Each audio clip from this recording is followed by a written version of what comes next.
guys, it's me Riya from MS Solutions. ഇനി എന്തിനു വേറെ സൊല്യൂഷൻസ്.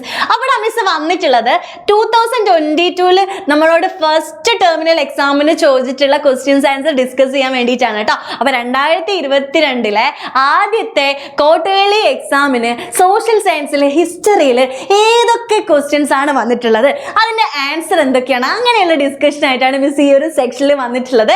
അപ്പൊ നമ്മൾ ഒന്നാമത്തെ ക്വസ്റ്റ്യനിലേക്ക് പെട്ടെന്ന് തന്നെ പോവാണ്. ഏതാണ് നമ്മുടെ ഒന്നാമത്തെ ക്വസ്റ്റ്യൻ നോക്കിക്കോ. What are the reasons of the Kurichya revolt ആണ്. കുറിച്യ കലാപത്തിന്റെ കാരണങ്ങളാണ് ചോദിച്ചിട്ടുള്ളത് അല്ലെ. എത്ര കാരണങ്ങളാണ് നമുക്ക് പഠിക്കാനുള്ളത്? 3 കാരണങ്ങളല്ലേ. അത് ഏതൊക്കെയാ നമുക്ക് നോക്കാം അല്ലെ. നോക്കൂ, ഒന്നാമത്തത് imposition of excessive tax by the British ആണ് കേട്ടോ. എന്താണ് പറഞ്ഞിട്ടുള്ളത്?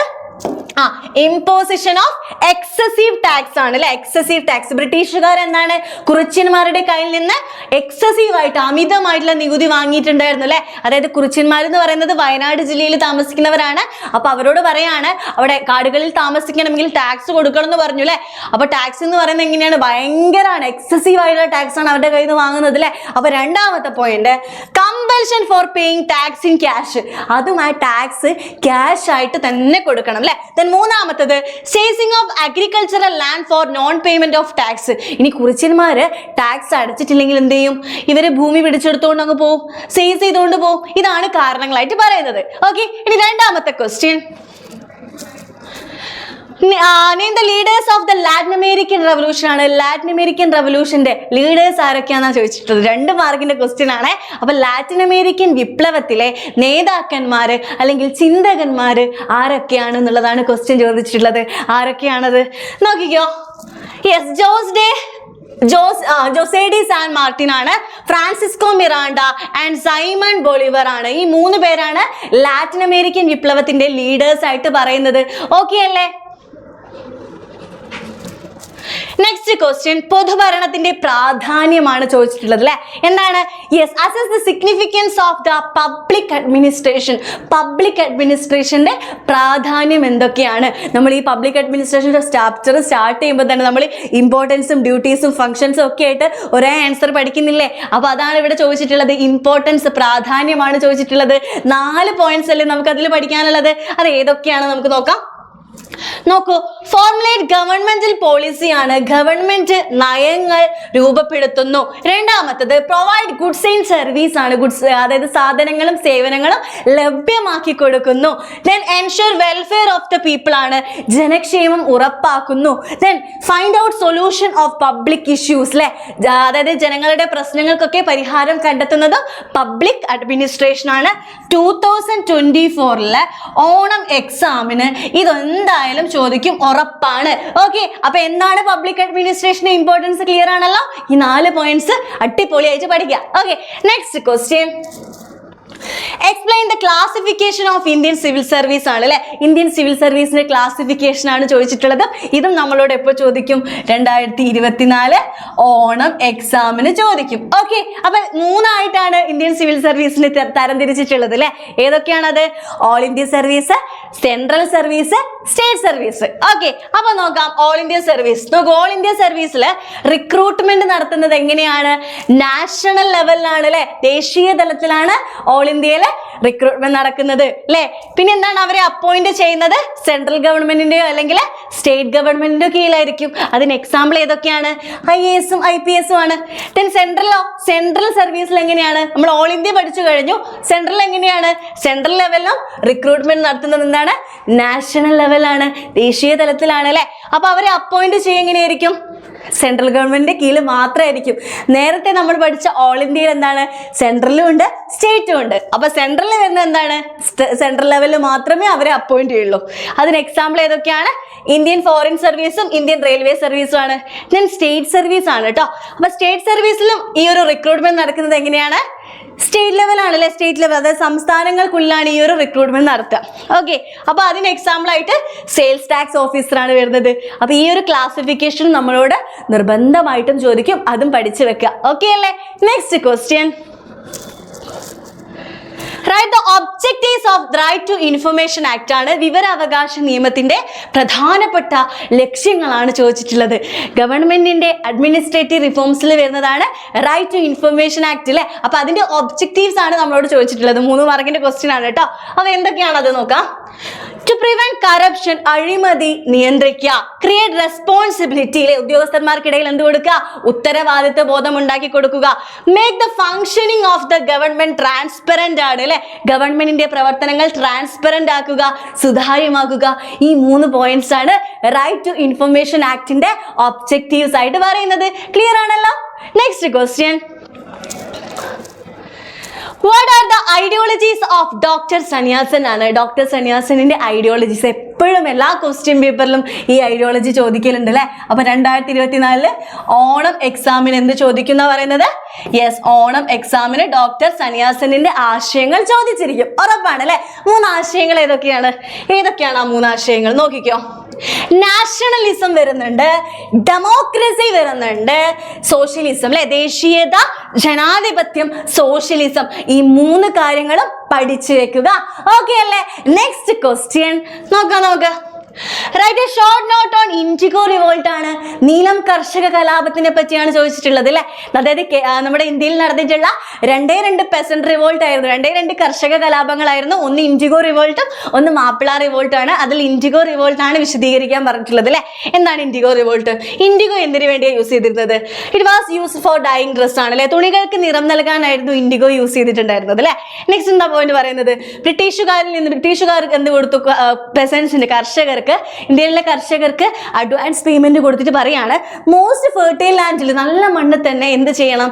ഇൻഡിഗോ കൾട്ടിവേറ്റ് ചെയ്യണം. കാരണം ആ സമയത്ത് മാർക്കറ്റിൽ ഡിമാൻഡ് എന്തിനാണ്? ഇൻഡിഗോയ്ക്കാണ്. അപ്പൊ അഡ്വാൻസ് പേയ്മെന്റ് കൊടുത്തു. കർഷകർ എന്ത് ചെയ്തു?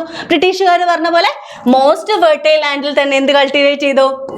നീലം കൃഷി കൾട്ടിവേറ്റ് ചെയ്തു അല്ലെ. അതിനുശേഷം എന്തായിരുന്നു പറയുന്നത്? യെസ്, അതായത് ലേറ്റർ പിൽക്കാലത്ത് പിന്നീട് ആർട്ടിഫിഷ്യൽ കളേഴ്സ് കണ്ടെത്തിയപ്പോൾ ഈ നീലത്തിന്റെ ആവശ്യകത ഇല്ലാതായി. അപ്പൊ ബ്രിട്ടീഷുകാർക്ക് എന്താണ്? ഈ ഇൻഡിഗോന്റെ ആവശ്യമില്ല, കാരണം ആർട്ടിഫിഷ്യൽ കളേഴ്സ് കണ്ടെത്തിയല്ലോ. അപ്പൊ അവിടെ ആര് ചതിക്കപ്പെട്ടു? ഫാമേഴ്സ് ചതിക്കപ്പെട്ടു. അപ്പൊ ഈ ഫാമേഴ്സ് ബ്രിട്ടീഷുകാർക്കെതിരെ നടത്തിയിട്ടുള്ള ഈ ഒരു കലാപമാണ് എന്ത്? ഇൻഡിഗോ റിവോൾട്ട് എന്ന് പറയുന്നത്. ക്ലിയർ ആണല്ലോ? ഓക്കെ ആണല്ലോ? നോക്കൂ. ഓക്കെ, അതായത് ഈ ഇൻഡിഗോന്റെ ആവശ്യകത ഇല്ലാതായതിന്റെ കാരണം എന്താ? ബ്രിട്ടീഷുകാർ കൃത്രിമ ചായങ്ങൾ കണ്ടെത്തി. അപ്പൊ ഇവര് കർഷകരാണെങ്കിൽ എന്താണ്? നല്ല മണ്ണില് ഫുഡ് ക്രോപ്പിന് പകരം ക്യാഷ് ക്രോപ്പ് ആയിട്ടുള്ള ഇൻഡിഗോ ആണ് കൾട്ടിവേറ്റ് ചെയ്തത്. അപ്പൊ അവിടെ ആര് ചാമ്പി? ബ്രിട്ടീഷുകാർ ചാമ്പി അല്ലെ. ബ്രിട്ടീഷുകാർക്കെതിരെ ഈ ഇൻഡിഗോ ഫാമേഴ്സ് നടത്തിയിട്ടുള്ള കലാപമാണ് ഇൻഡിഗോ റിവോൾട്ട് എന്ന് പറയുന്നത്. ഓക്കെ അല്ലെ. Next question. Explain the features of bureaucracy in India ആണ്. ഉദ്യോഗസ്ഥ വൃന്ദത്തിന്റെ സവിശേഷതകൾ. എത്ര ഉണ്ട്? 5 നമുക്ക് പഠിക്കാനുള്ളത്. 5 ഏതൊക്കെയാണ്? ഏതൊക്കെയാണ്? Hierarchical organisation, permanence, appointment on the basis of qualification, political neutrality and professionalism അല്ലെ. ശ്രേണീപരമായ സംഘാടനം, സ്ഥിരത, യോഗ്യത അടിസ്ഥാനമാക്കി നിയമനം, രാഷ്ട്രീയ നിഷ്പക്ഷത, വൈദഗ്ധ്യം അല്ലെ. നമ്മളോട് എപ്പോഴും എക്സാമിന് ഇത് ചോദിക്കൂട്ടോ. 2024 ഓണം എക്സാമിനും ഇത് ചോദിച്ചിരിക്കും എന്നുള്ളത് ഉറപ്പായിട്ടുള്ള കാര്യമാണ്. ഓക്കെ, ഇത് ചെറുതായിട്ടൊന്ന് നമ്മൾ എക്സ്പ്ലെയിൻ ചെയ്യേണ്ടി വരും. നിങ്ങൾക്ക് അറിയാലോ അത്. ഓക്കെ, നെക്സ്റ്റ് ക്വസ്റ്റിലേക്ക് നമ്മൾ പോവുകയാണ്. List out the features of permanent land revenue settlement ആണ്.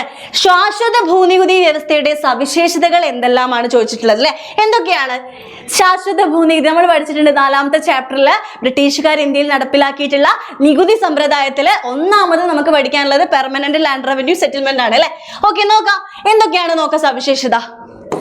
In the permanent land revenue settlement, the tax was collected by zamindar. ശാശ്വത ഭൂനികുതി വ്യവസ്ഥയിൽ ടാക്സ്, ബ്രിട്ടീഷുകാർക്ക് വേണ്ടി ടാക്സ് കളക്ട് ചെയ്യുന്നത് ആരാണ്? ജമീന്ദാർമാരാണ് അല്ലെ. Zamindar was the owner of entire land. അവിടെ എൻറ്റയർ ലാൻഡ്, മൊത്തം ഭൂമിയുടെ അവകാശം ആർക്കാണ്? ജമീന്ദാർമാർക്കാണ് അല്ലെ. ഓക്കെ, നമുക്ക് ജമീന്ദാർമാര് ലാൻഡ് ഓണേഴ്സ് ആവുമ്പോൾ അവിടെ ആക്ച്വൽ ഫാമേഴ്സ് എന്തായിട്ട് മാറും? ടെനൻസ് ആയിട്ട് മാറും, കുടിയാന്മാരായിട്ട് മാറും. 3 പോയിന്റ് ക്ലിയർ ആണല്ലോ. Okay, next. Farmers were to pay up 60% of yield tax ആണ് അല്ലെ. വിളവിന്റെ എത്ര പെർസെന്റേജ് ആണ് ഫാമേഴ്സ് ഈ ലാൻഡ് ലോഡ്സിന്, ജമീന്ദാർമാർക്ക് കൊടുക്കേണ്ടത്? 60% ടാക്സ് കൊടുക്കണം അല്ലെ. ടാക്സ് എങ്ങനെ തന്നെ കൊടുക്കണം? ക്യാഷ് ആയിട്ട് തന്നെ കൊടുക്കണം, പണമായിട്ട് തന്നെ കൊടുക്കണം അല്ലെ. വിളവ് മോശമായാലും എന്ത് കൊടുക്കണം? യെസ്, ടാക്സ് കൊടുത്തേ പറ്റൂ. ആ ടാക്സും ക്യാഷ് ആയിട്ട് തന്നെ കൊടുത്തേ പറ്റുള്ളൂ അല്ലെ. ഇനി എന്താണ്, നിശ്ചിത തീയതിക്കുള്ളിൽ പൈസ കൊടുത്തിട്ടില്ലെങ്കിൽ എന്ത് ചെയ്യും? അവരുടെ ഭൂമി ആര് പിടിച്ചുകൊണ്ടു? ഈ ജന്മിമാര് പിടിച്ചുകൊണ്ടു. ഇത്രയും കാര്യങ്ങൾ ക്ലിയർ ആണല്ലോ. ഓക്കെ, അപ്പൊ പെർമനന്റ് ലാൻഡ് റവന്യൂ സെറ്റിൽമെന്റ് ഫീച്ചേഴ്സും ഇമ്പോർട്ടന്റ് ആണ്. ഓക്കെ, 2024 ഓണം എക്സാമിന് ഇതും ചോദിച്ചിരിക്കും. ഓക്കെ അല്ലേ? ഓക്കെ, നെക്സ്റ്റ് ക്വസ്റ്റിലേക്ക് നമുക്ക് പോകാം. നോക്കൂ, what are the provisions of treaty of Versailles ആണ്. വേഴ്സായി സന്ധിയിലെ വ്യവസ്ഥകളാണ് അല്ലെ. അതായത് ജയിച്ച രാജ്യങ്ങൾ ബ്രിട്ടനും ഫ്രാൻസും എന്താണ് തോട്ട രാജ്യമായിട്ടുള്ള ജർമ്മനിയുമായിട്ട് സൈൻ ചെയ്ത ട്രീറ്റിയാണ് ഇത് വേഴ്സായി ഉടമ്പടി. ആ വേഴ്സായി ഉടമ്പടിയിൽ എന്തൊക്കെ കാര്യങ്ങളാണ് പറയുന്നത്? യെസ്, ഒന്നാം ലോകയുദ്ധത്തിൽ വിജയിച്ച ബ്രിട്ടനും ഫ്രാൻസും ആരുമായിട്ട് സൈൻ ചെയ്തതാണ്? ജർമ്മനിയുമായിട്ട് സൈൻ ചെയ്ത ട്രീറ്റിയാണ് വേഴ്സായി ട്രീറ്റി അല്ലെ. ഈ ഒരു ട്രീറ്റി പ്രകാരം എന്താ സംഭവിച്ചിട്ടുള്ളത് നോക്കൂ. യെസ്, ജർമ്മനിയുടെ കോളനീസ് ഒക്കെ ആര് പിടിച്ചെടുത്തു? ജയിച്ച രാജ്യങ്ങൾ പിടിച്ചെടുത്തു. അതും കൂടാതെ യുദ്ധ നഷ്ടപരിഹാരമായിട്ട് ജർമ്മനി എന്ത് കൊടുത്തു എന്നാ പറഞ്ഞത്? ഒരു ഹ്യൂജ് എമൗണ്ടും ജയിച്ച രാജ്യങ്ങൾക്ക് കൊടുത്തു അല്ലെ. Next, the allies occupied the rich mines of Germany. ജർമ്മനിയുടെ റിച്ച് മൈൻസ് ഖനിപ്രദേശങ്ങളൊക്കെ ആര് പിടിച്ചെടുത്തു? ജയിച്ച രാജ്യങ്ങൾ പിടിച്ചെടുത്തു. അതും പോരാഞ്ഞിട്ട് ഓൾ വാർ ഗിൽട്ട്, യുദ്ധത്തിന്റെ മൊത്തം കുറ്റവും ജർമ്മനിയുടെ തലയിൽ കെട്ടിവെച്ചു. ശരിക്കും പറഞ്ഞാൽ ജർമ്മനിയുടെ അടിത്തറ ഇല്ലാതാക്കിയിട്ടുള്ള ഒരു ട്രീറ്റി ആയിരുന്നു വേഴ്സായി ട്രീറ്റി എന്ന് പറയുന്നത്. അപ്പൊ ഈ പ്രൊവിഷൻസ് ചോദിച്ചാൽ നിങ്ങൾ ആദ്യം എന്ത് എഴുതണം? കോളനി പിടിച്ചെടുത്തു, ഹ്യൂജ് എമൗണ്ട് കെട്ടിവെച്ചു, അതുപോലെ വാർഗിൽട്ട് ഒക്കെ ഇമ്പോസ് ചെയ്തു അല്ലെ. വാർഗിൽട്ട് അവരുടെ തലയിൽ അടിച്ചേൽപ്പിച്ചു. ഇത്രയും കാര്യങ്ങളാണ് പ്രൊവിഷൻസിൽ നിങ്ങൾ എഴുതേണ്ടത്. ക്ലിയർ ആണല്ലോ? ഓക്കെ, നെക്സ്റ്റ് ക്വസ്റ്റിലേക്ക് നമ്മൾ പോവാണ്. What are the result of the Russian revolution ആണ്. റഷ്യൻ വിപ്ലവത്തിന്റെ ഫലങ്ങളാണ്. എപ്പോഴും ഇത് ചോദിക്കാറുണ്ട് കേട്ടോ. അപ്പൊ ഇതും നിങ്ങൾക്ക് 2024 ഓണം എക്സാമിന് പ്രതീക്ഷിക്കുന്ന ക്വസ്റ്റ്യൻ ആണ് കേട്ടോ. ഒക്ടോബർ റവല്യൂഷന്റെയും റഷ്യൻ റവല്യൂഷന്റെയും ഫലങ്ങൾ ചോദിച്ചാൽ സെയിം ആൻസർ ആണ് നിങ്ങൾ എഴുതേണ്ടത്. ഓക്കെ, എന്തൊക്കെയാണ് ആൻസർ നോക്കിക്കോ. Yes, Russia withdraw from the first world war. ഒന്നാം ലോകയുദ്ധത്തിൽ നിന്നും റഷ്യ പിന്മാറി. Second point, seized out the land and distributed among the peasants ആണ് അല്ലെ. അതായത് ലാൻഡ് ലോഡ്സിൽ നിന്ന് ഭൂമി പിടിച്ചെടുത്തിട്ട് കർഷകർക്ക് തന്നെ വിതരണം ചെയ്തു കൊടുത്തു അല്ലെ. Next, gave importance to public sector. പൊതു ഉടമസ്ഥതയ്ക്ക് പ്രാധാന്യം കൊടുത്തു. Next point, introduced centralised planning. കേന്ദ്രീകൃത ആസൂത്രണം നടപ്പിലാക്കി. പിന്നെ റഷ്യയിൽ ഒരു ഭരണഘടന വന്നു അല്ലെ. New constitution came to force in 1924. 1924 റഷ്യക്കായിട്ട് ഒരു ഭരണഘടനയും വന്നു. ഇത്രയും കാര്യങ്ങളാണ് റഷ്യൻ വിപ്ലവത്തിന്റെ ഫലങ്ങളായിട്ട് നമുക്ക് പഠിക്കാനുള്ളത്. ക്ലിയർ ആണല്ലോ? Okay, next question. ചേരുംപടി ചേർക്കാനാണ് പറഞ്ഞിട്ടുള്ളത് അല്ലെ. നമ്മളിത് യുക്തിപൂർവമായിട്ട് ശ്രദ്ധിക്കേണ്ട കാര്യമാണ്. ഇത് എപ്പോഴും ചേരുംപടി ചേർക്കുക എന്നുള്ളത് എക്സാമിന് ചോദിക്കാറുണ്ട് കേട്ടോ. അതായത് എ കോളത്തിനനുസൃതമായിട്ട് ബി കോളായിട്ട് ഇതാക്കാനാണ് പറഞ്ഞിട്ടുള്ളത്. എ കോളത്തിൽ നിന്ന് കണ്ടെത്തി ക്രമപ്പെടുത്തണം അല്ലെ. അതിൽ യാസർ അറാഫത്ത് എന്ന് പറഞ്ഞാൽ നിങ്ങൾ എവിടെയാണ് കേട്ടിട്ടുള്ളത്? യെസ്, പാലസ്തീൻ വിമോചന സംഘടനയല്ലേ വരുന്നത് അല്ലേ. ഓക്കെ, നോക്കൂ. നെക്സ്റ്റ്, ബെനിറ്റോ മുസോളിനി ആണ്. ബ്ലാക്ക് ഷർട്ട് ആണോ ബ്രൗൺ ഷർട്ട് ആണോ വരിക? യെസ്, ബെനിറ്റോ മുസോളിനി വരിക കരിങ്കുപ്പായക്കാരാണ് അല്ലെ. നോക്കൂ, ബ്ലാക്ക് ഷർട്ട് ആണ് വരിക. നെക്സ്റ്റ്, മിഖായിൽ ഗോർബച്ചേവ് എവിടെ വരും? യെസ്, ദാ ഇവിടെ വരും അല്ലെ. ഗ്ലാസ്നോസ് എന്ന് പറഞ്ഞിട്ടുള്ള അദ്ദേഹത്തിന്റെ എന്താ പറയാ അഡ്മിനിസ്ട്രേറ്റീവ് റിഫോം ആണ് ഇവിടെ തന്നിട്ടുള്ളത് അല്ലെ. അപ്പൊ ഇത് ഇങ്ങനെ വരും. അഡോൾഫ് ഹിറ്റ്ലർ ഏത് വരും? ബ്രൗൺ ഷർട്ട് വരും അല്ലെ. ബ്രൗൺ ഷർട്ട് വരും, തവിട്ട് കുപ്പായക്കാർ വരും. എപ്പോഴും നമ്മളോട് ചേരുംപടി ചേർക്കുക എന്നുള്ള ക്വസ്റ്റ്യൻസ് ചോദിക്കും. അത് ഈ ഒരു ഭാഗത്ത് നിന്ന് തന്നെയായിരിക്കും. ഓക്കെ അല്ലേ? നെക്സ്റ്റ് ക്വസ്റ്റിലേക്ക് നമ്മൾ പോവാണ്. Explain the factors that led to American War of Independence. എക്സാമിന് revolution that influence the world. ലോകത്തെ സ്വാധീനിച്ച വിപ്ലവങ്ങളിൽ നിന്നാണ് എസ് എപ്പോഴും വരിക. ഉറപ്പിച്ചോ, അതിൽ അമേരിക്കൻ റവല്യൂഷൻ ഉണ്ടാവാൻ ചാൻസ് ഉണ്ട്. അപ്പൊ ഇതും നമുക്ക് 2024 പ്രതീക്ഷിക്കാം. ഓണം എക്സാം ആണ് കേട്ടോ. ഓണം എക്സാമിന് പ്രതീക്ഷിക്കാവുന്ന ക്വസ്റ്റ്യൻ ആണ്. ഓക്കെ, 2 ഹിന്റുകൾ തന്നിട്ടുണ്ട്. മെർക്കന്റിലിസ്റ്റ് ലോസും അതുപോലെ കോണ്ടിനെന്റൽ കോൺഗ്രസും തന്നിട്ടുണ്ട് അല്ലെ. അപ്പൊ മെർക്കന്റിലിസം എന്താണെന്ന് ആദ്യം എഴുതണം. എന്താണ് മെർക്കന്റിലിസം? നമുക്കറിയാം അല്ലെ. ഇംഗ്ലണ്ടുകാര് അമേരിക്കൻ കോളനികൾ നടപ്പിലാക്കിയിട്ടുള്ള നിയമമാണ് മെർക്കന്റിലിസം അല്ലെ. ആ മെർക്കന്റിലിസത്തില് എത്ര ലോസ് ആണ് നമുക്ക് പഠിക്കാനുള്ളത്? 5 ലോസ് പഠിക്കാനുണ്ട്. ഏതൊക്കെയാണത്? ഒന്ന് ഷിപ്പാണ് അല്ലെ. കോളനികളിൽ നിന്നോ കോളനികളിലേക്കോ സാധനങ്ങൾ എക്സ്പോർട്ട് ചെയ്യുന്നതൊക്കെ ഒന്നുകിൽ അമേരിക്കൻ കോളനിയുടെ കപ്പലിലായിരിക്കണം, അല്ലെങ്കിൽ ഇംഗ്ലണ്ടിന്റെ കപ്പലിലായിരിക്കണം. നമുക്ക് അറിയുന്ന കാര്യമാണ് അല്ലെ. നെക്സ്റ്റ്, കോളനികളിലെ എല്ലാ ലീഗൽ ഡോക്യുമെന്റ്സിലും ഇംഗ്ലണ്ടിന്റെ സ്റ്റാമ്പ് ഉണ്ടായിരിക്കണം. അതാണ് രണ്ടാമത്തെ മെർക്കന്റിൽസ് ലോ എന്ന് പറയുന്നത് അല്ലെ. മൂന്നാമത്തെ ലോ ഏതാണ്? കോളനികളിൽ ഉൽപ്പാദിപ്പിച്ചിരുന്ന എല്ലാ സാധനങ്ങളും എവിടേക്ക് മാത്രമേ എക്സ്പോർട്ട് ചെയ്യാൻ പാടുള്ളൂ? ഇംഗ്ലണ്ടിലേക്ക് മാത്രമേ എക്സ്പോർട്ട് ചെയ്യാൻ പാടുള്ളൂ. കാരണം എന്താ? ഇംഗ്ലണ്ടിന്റെ കോളനിയാണ് അമേരിക്ക, നോർത്ത് അമേരിക്ക അല്ലെ. ഓക്കെ, നെക്സ്റ്റ് കോളനിയിലുള്ള ഈ ബ്രിട്ടീഷ് ട്രൂപ്പിന്റെ മൊത്തം ഫുഡ് ആൻഡ് അക്കോമഡേഷന്റെ ചെലവൊക്കെ ആര് വഹിക്കണം? ഈ 13 കോളനികൾ വഹിക്കണം. നെക്സ്റ്റ് ലാസ്റ്റ് പോയിന്റ് എന്താണ്? ഇമ്പോർട്ട് ടാക്സ് ആണ് അല്ലെ. കോളനികളിലേക്ക് ഇറക്കുമതി ചെയ്യുന്നതിന് കൂടുതൽ ടാക്സ് ആര് കൊടുക്കണമായിരുന്നു? കോളനിയിലുള്ള ആളുകളെ ബ്രിട്ടീഷുകാർക്ക് കൊടുക്കണമായിരുന്നു. അപ്പൊ മെർക്കന്റിലിസ്റ്റ് ലോ ആണ് നമുക്ക് ഒന്നാമത് തന്നിട്ടുള്ള സൂചന അല്ലെങ്കിൽ ഹിന്റ്. അത് എഴുതിയിട്ടാണ് നമ്മൾ കോണ്ടിനെന്റൽ കോൺഗ്രസിലേക്ക് പോകേണ്ടത് അല്ലെ. അതായത് ഈ മെർക്കന്റിലിസത്തിനെതിരെ ജനങ്ങൾ പ്രതികരിക്കാൻ തുടങ്ങുകയാണ് അല്ലെ. പ്രതികരണത്തിന്റെ ഭാഗമായിട്ട് ഈ 13 കോളനിയിലെ ആളുകൾ എല്ലാവരും കൂടി ഫിലാഡൽഫിയയിൽ ഒരു മീറ്റിംഗ് കൂടാണ്. 1774 ഫസ്റ്റ് കോണ്ടിനെന്റൽ കോൺഗ്രസ് അല്ലെ. അത് സക്സസ് ആയില്ല. അപ്പൊ തൊട്ടടുത്ത വർഷം അവരെന്ത് ചെയ്തു എന്നാ പറഞ്ഞത്? സെക്കൻഡ് കോണ്ടിനെന്റൽ കോൺഗ്രസ് വിളിച്ചു ചേർത്തു. അതിന്റെ ഹെഡ് ആരായിരുന്നു? ജോർജ് വാഷിംഗ്ടൺ ആയിരുന്നു. ദെൻ 1776 അവരെന്ത് ചെയ്തു? ഡിക്ലറേഷൻ ഓഫ് ഇൻഡിപെൻഡൻസ് ആണ്, സ്വാതന്ത്ര്യ പ്രഖ്യാപനം നടത്തി. അതായത് അമേരിക്കയും ഇംഗ്ലണ്ടും തമ്മിൽ വേർപിരിഞ്ഞാലേ അമേരിക്കയ്ക്ക് സ്വാതന്ത്ര്യം കിട്ടുള്ളൂ. അങ്ങനെ ഡിക്ലറേഷൻ ഓഫ് ഇൻഡിപെൻഡൻസ് നടത്തി. അവിടെയാണ് അമേരിക്കയും ഇംഗ്ലണ്ടും തമ്മിലുള്ള ആ ഒരു വാർ സ്റ്റാർട്ട് ചെയ്യുന്നത്. ഇതൊക്കെ നമ്മൾ പഠിച്ച കാര്യങ്ങളാണ് കേട്ടോ. നെക്സ്റ്റ് 1781 അമേരിക്കയും ഇംഗ്ലണ്ടും തമ്മിൽ തുടങ്ങിയ യുദ്ധമല്ലേ, അത് അങ്ങോട്ട് അവസാനിച്ചു. പക്ഷെ ആ കോളനികൾ സ്വതന്ത്രമായോ? ഇല്ല. കോളനികൾ എപ്പോഴാണ് സ്വതന്ത്രം ആയിട്ടുള്ളത്? 1783 അതൊരു ട്രീറ്റി പ്രകാരമാണ്. ആ ട്രീറ്റി ഏതാണ്? പാരീസ് ആണ് അല്ലെ. പാരീസ് ഉടമ്പടി പ്രകാരം അമേരിക്കയിലുള്ള 13 കോളനികൾ സ്വതന്ത്രമാകുന്നു. അമേരിക്കയ്ക്ക് ഒരു കോൺസ്റ്റിറ്റ്യൂഷൻ ഉണ്ടാവുന്നു.